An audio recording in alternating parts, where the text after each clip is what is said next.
Hablaremos hoy de un bandolero sevillano.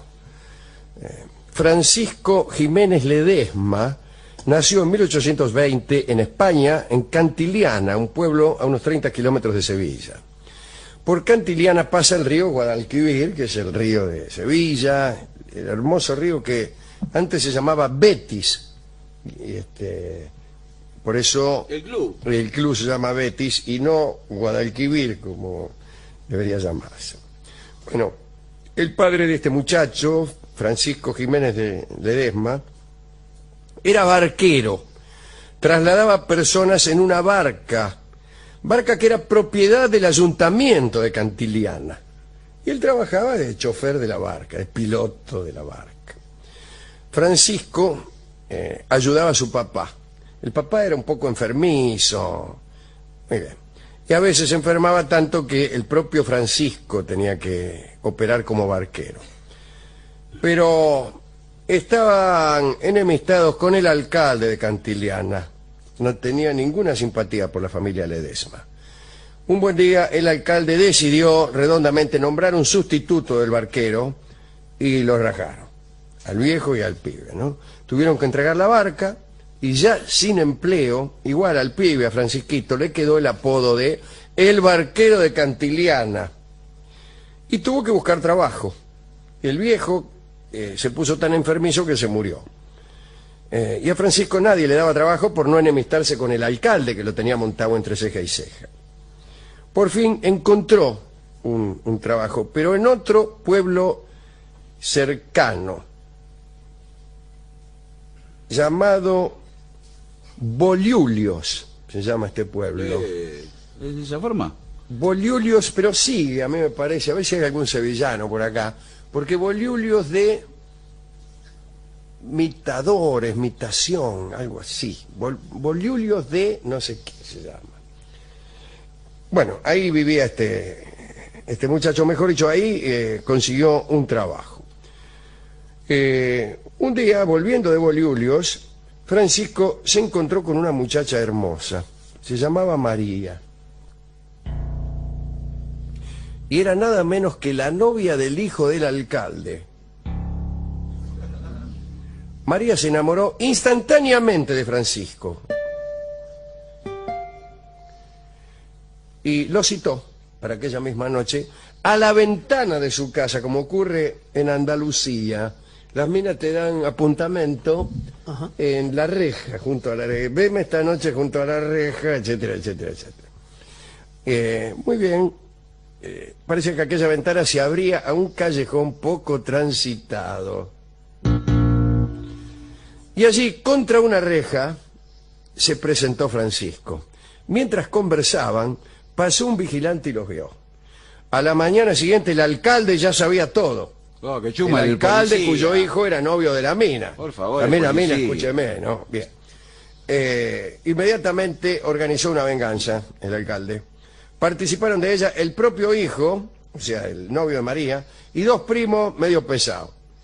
Lo agarraron a Francisco en una calle y se la dieron. Francisco quedó maltrecho, pasó un par de meses medio postrado. Cuando se recuperó, planeó él mismo su propia venganza. Usted sabe que la vida de algunas personas es vivir en una cadena de venganzas de intensidad creciente. La otra no tuvo mucha planificación, esa venganza, la agarraron a trompadas. Lo agarraron a trompadas, no eran tampoco muy refinados. Bien. Se hizo presente un día en la plaza, por la mañana, Francisco, y allí estaban paseando muchos vecinos a la espera del último toque de campana que anunciara la misa mayor. Entre los paseantes se encontraban nada menos que sus tres agresores, el novio de la mina y los pesados. Sin dirigirles la palabra y ni siquiera la mirada, Francisco fue directamente a la casa del alcalde. Llegó al despacho donde se encontraba el funcionario, lo saludó y le cruzó la cara de un navajazo. El hijo del alcalde, que lo había visto entrar a Francisco, corrió y en el portal se lo encontró a Francisco, que ya volvía, ¿no?, del navajazo. Pelearon y el hijo del alcalde cayó muerto de una puñalada. Francisco llegó a la plaza y huyó. Atravesó la plaza, que estaría llena de mirones boquiabiertos. Todo salpicado de Cuando, sangre. sí, cuando empezaba a ganar las afueras, le salieron al paso nada menos que los dos primos medio pesados, aquellos que... Bueno, con un par de certeros navajazos, los mató a los dos. También, También.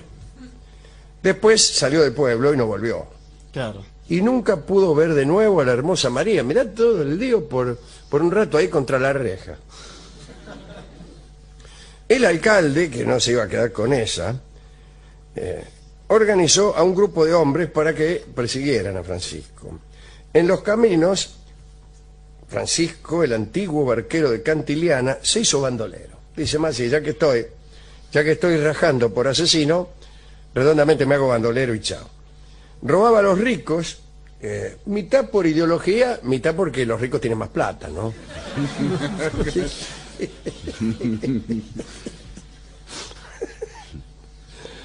Bien, los alcaldes de Posadas y La Algaba, que son dos pueblos vecinos, le pidieron al corregidor de Sevilla, don Jaime de Almirola, que redoblara la vigilancia y dispusiera batidas para terminar con Francisco. Francisco tuvo la idea, era un muchacho emprendedor, de formar una banda para organizar un poco sus delitos, ¿no? Si no fuera así, robar a tontas y a locas, que casi nunca tienen nada. Algunos nombres doy. El Malos Pelos, que había estado en el Japón. El Espinaca, qué lindo, el Espinaca me gustó. Un vegetariano. El Fraile, el Algarrobo y el Zurdo. ¿Estos eran los integrantes? Sí. El Malos Pelos, el Espinaca, el Fraile, el Algarrobo y el Zurdo. Francisco tenía un caballo notablemente veloz que se llamaba Pantalones.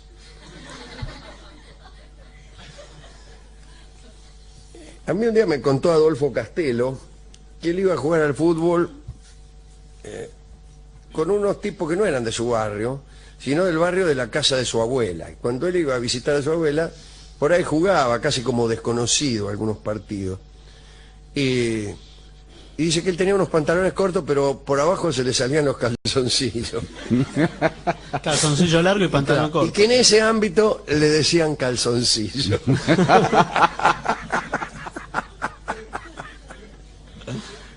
Qué curioso, uno tiene una amistad muy fantasmal con los chicos que viven en el barrio de la casa de las tías, de las abuelas, que te conocen más o menos, pero muy más o menos, muy más o menos. Es de vez en cuando. De vez en cuando te ven ahí, estás parado, intervenís en alguna cosa, pero te dicen así, celeste, o así. Bueno, discúlpeme, me estoy distrayendo. Este caballo se llamaba Pantalones. Por otra parte, Francisco vestía siempre muy elegante, como corresponde a un bandolero, ¿no? Traje andaluz de gala, negro, ¿no? Botones de plata, sombrero de copa. Como la guardia no podía dar con Francisco, las autoridades creyeron pertinente hacer que la gente empezara a odiarlo y estimular de este modo la delación. Una campaña mediática. Una campaña mediática, exactamente. Y utilizaron la siguiente metodología. Los funcionarios empezaron a tentar a otros grupos de bandoleros para que robaran y mataran en nombre del barquero de Cantiliana. Así pretendían que los pueblerinos, que tenían cierto cariño por Francisco y le daban cobijo, informaran a los guardias y empezaron a detestarlo. Y el plan empezó a funcionar.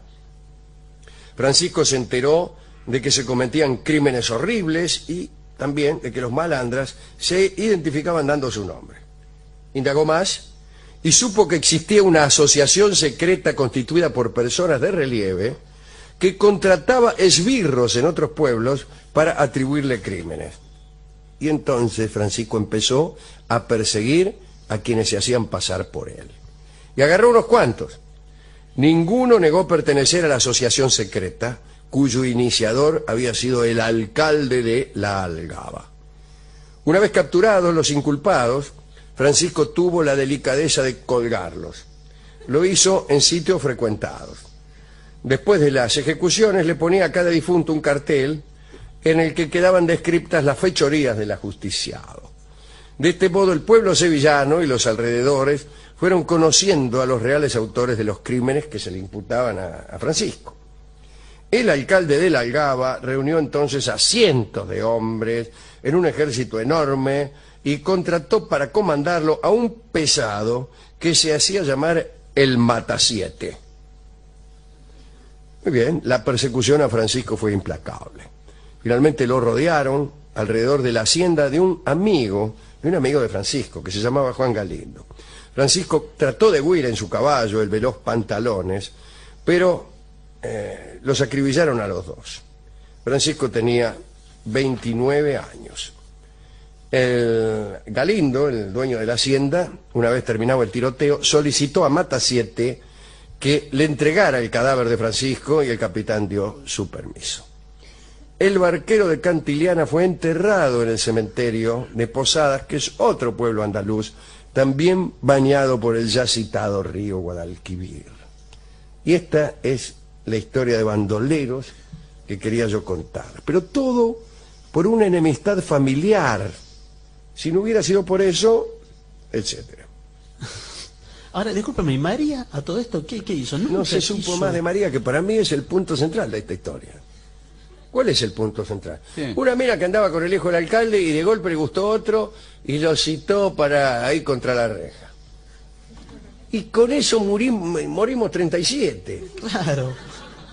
Y ella no lo buscó, no quiso saber de él. No importa, pero historias como esta hacen que yo persevere en este carácter secreto de los amores. Bueno, pero...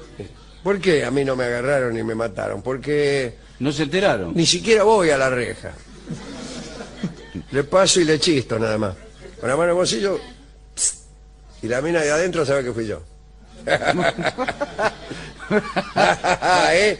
Ah, ¿qué va a hacer? Bueno, pero por ahí tampoco disfruta de las mejores cosas al estar tan distante. Sí, no, pero en otro orden de cosas más filosófico y más real, cada vez que un tipo está tan enamorado de una mujer como para confundirla con una de sus posesiones, alguien se muere. Así que yo detesto eso. Hay que enamorarse para adentro, no para afuera. El amor, la intensidad del amor que uno siente no da derechos, dijo Mitre. La intensidad no da derechos. Hay tipos que están tan locos que creen que porque quieren mucho a una mina, tienen derechos sobre esa mina. ¿Por qué? Porque la quieren. No. Y es lo que pasó acá. ¿Cómo? Si es mi novia, dijo el tipo. Como quien dice, si es mi propiedad, si es mi hacienda, si es mi tropilla. Así que, discúlpeme si usted es el novio de alguien. Venía a cuento de eso, ¿no? Si venía con el cuento de esto. Bueno, hemos ido a la discoteca, hemos referido una y otra vez esta historia, y al tipo lo único que le importaba es que... Es un poco insensible el discotecario. El discotecario agarra lo primero que uno le dice. ¿Qué fue lo primero que le dije? Que íbamos a hablar del barquero de Cantiliana. Sí. Bueno, dice, barquero, barco, mañana zarpa un barco, me lo dio enseguida. Pero Así qué trabajan, señor. Así ¿Cómo va a trabajan. musicalizar así de una forma grosera? Sí. Lo primero, buenas tardes, toma, buenas noches, mi amor. Y cuidado que atiende atrás de la reja como María también, el discotecario está siempre del otro lado. Siempre del otro lado, efectivamente.